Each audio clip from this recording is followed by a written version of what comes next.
जय जगन्नाथ। नमस्कार बंधुगण जो मानकर विचार आसी से मानकर एही मे मासरे प्रेम पारिवारिक जीवन वैवाहिक जीवन केमिति रहिबा आसंतु जानिबा।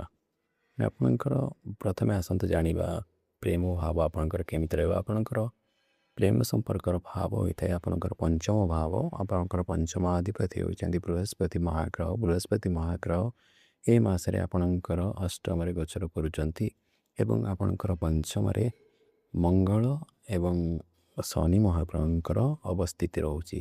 जेहेतु मंगल शनिंकर अवस्थिति रहिबा द्वारा विस्फोटक जग सृष्टि हवा द्वारा आपणकर लव रिलेशनशिप रे आपनको कंप्रोमाइज करिया को पड़िबो। नहले आपनको पार्टनर छोट छोट कथारे रागी जिबे हिटेड आर्गुमेंट होई पारे सेति प्रति टिके केयरफुल रहिबे। एवं जेहेतु आपनको लव अपॉर्चुनिटी सुविधा अछि यदि आपण किछि ट्राई करूचंती का को प्रपोज करिवा को चाहचंती आपण भी भलो अछि किंतु टिके केयरफुली रहिबे।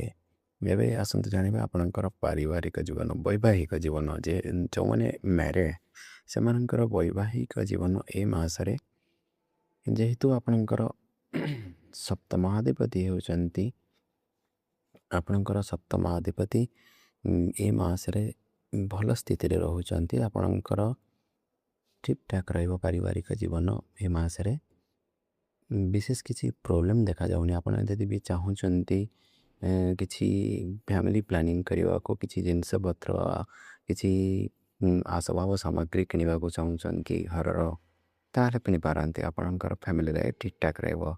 एवं ए मासरे टिके देखियो गले आपणकर पतस्कर हेल्थ इश्यू टिके रहि पारे मांकर हेल्थ इश्यू सेति प्रति टिके केयरफुल रहिबे। आ रहिली जो जदि मो वीडियो भलो लागुथिया दया करी लाइक शेयर सब्सक्राइब करबे। जय जय।